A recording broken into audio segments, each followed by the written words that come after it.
Hi everyone, welcome and welcome back to my YouTube channel. This is Shiko, so glad that you could join me today. If this is your first time here, karibu sana. If you're returning back to watch my videos, thank you so much for coming back to watch my videos. And in this YouTube channel, I'm all about mental health, wellness, self-discovery, and I also talk about self-awareness. Because these are things that go hand in hand, and these are things that I'm very passionate about, and they are also things that I'm also studying at the university. At the level of degree, I am actually studying psychology at the University of Nairobi, and I'm very passionate about mental health wellness because I think it's about time for us to address the issue of mental health in the society, because the more we create awareness, then the less and less this thing becomes like something that is unheard of.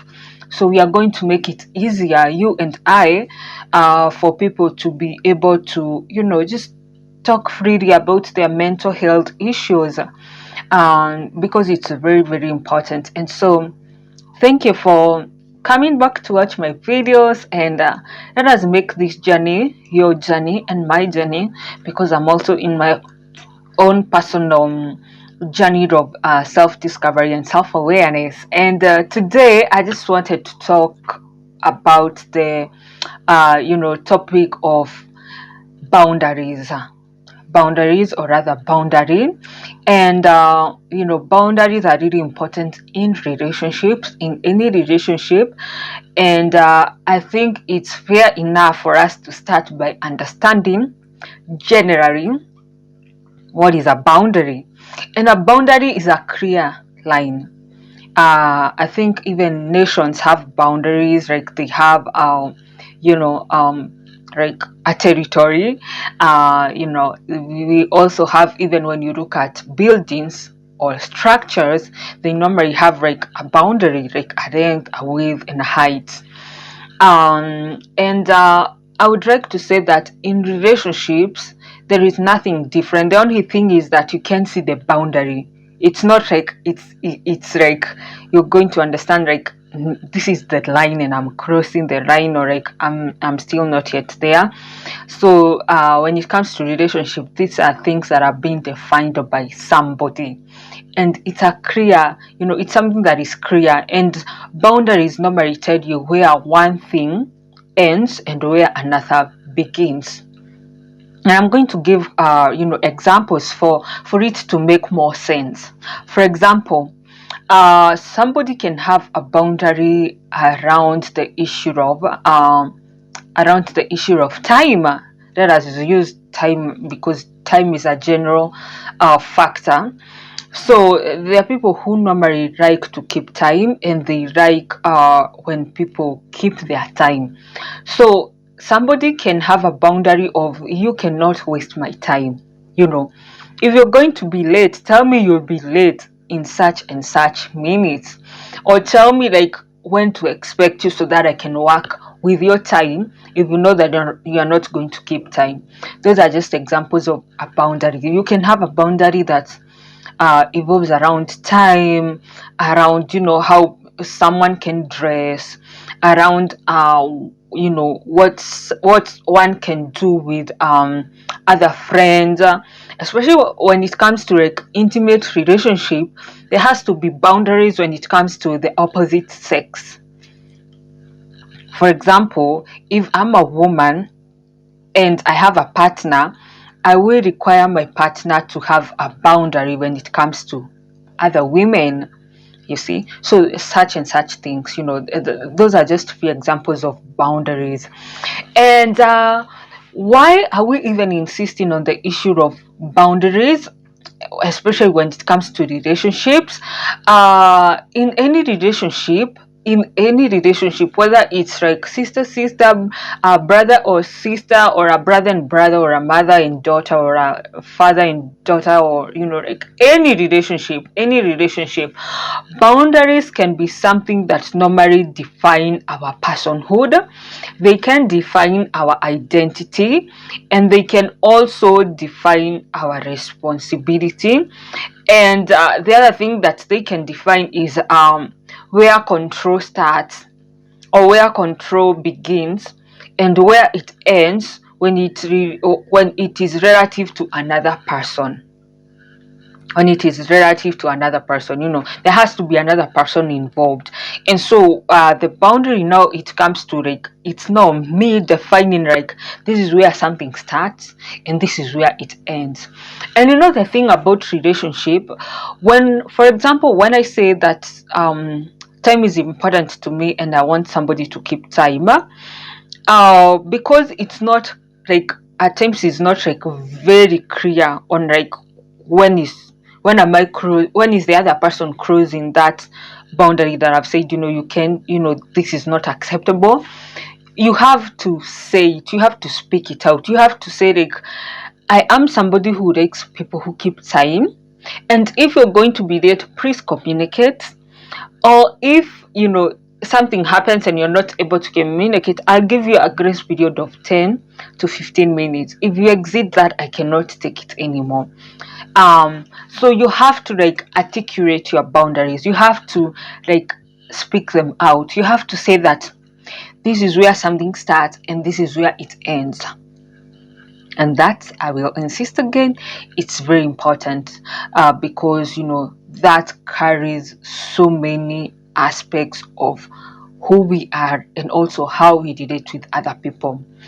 I would also want to give another example of a real life situation where you find you know friendships, friendships, and these are just not romantic friendships, but just the way you can relate with an acquaintance. And there is somebody who had come to me and they had told me that they had like find another person, not coming from a very good space, and they had done something and they were like, no, I don't think this is acceptable for me. And when I sat with that person and we had a conversation with them, I had to ask them, had you told this person, if such a situation gets to this, I think for you would feel disrespected, or like they just didn't know that they were crossing a boundary, and that person wasn't even aware of what boundaries are. And we had to go through some, a whole topic of like, you have to create your boundaries, you have to know even yourself when somebody is just crossing a boundary that you can't take. And the reason that some relationships even crumble and they like don't mature to full term is because sometimes we are not able, first off, as individuals, to define what is our boundary. And also the other thing is, you might be very aware of what your boundary is, but then you're not even communicating that to another person. Because not only do you have to know and to understand as an individual that this is my boundary, you also have to tell the other person. They have to know, because if they don't know, then how do they know how to relate with you, or where something starts and where it ends? And I think it's about time for us as individuals and even as Africans, because I think sometimes we are not taught about the importance of having boundaries, even when it comes to like our family and people that we love. There's a need for everyone to be aware of their boundaries and also to respect other people's boundaries, and that also is going to affect your well-being, your mental health, wellness. It's going to affect your social life. It's going to affect your emotional well-being, and also your mental health well-being, because when you speak something and when you say like I can't take this, or like I cannot accommodate this in my space, then it becomes easier for even others to understand you. And if they don't understand you, then they are not meant for you, because it is important for you to feel yourself, and for you to feel like your space and your boundary is respected. And so, if you haven't walked on a journey of understanding your boundaries, please sit down with a pen and paper and write things that you like and things that you dislike, especially when they are being done to you. And that is going to help you to come up with things that you can take and things that you can allow. So that is going to help you like draw a boundary when it comes to like another person, or like how far can that other person go with you, how far can they take, jokes when it comes to you, how far can they talk about you, how far can they dress in your presence, how far can they go when it comes to even addressing you, or rather like speaking to you. That is going to go a long way, and that is going to improve even the society at large, because if you work on yourself and on your boundaries, and also you work on respecting other people's boundaries, we are going to be a better society and a better community, and we are going to be better, a better nation. So that is important, and that is all I wanted to share for today, the topic of boundaries. And I want to say thank you so much for watching this video until the end. If you find that this video is going to be of help to another person, please feel free to share this video, feel free to comment, and if you have not subscribed, please subscribe to this YouTube channel. And I'll see you in my next video, and until then, bye, and thanks for watching.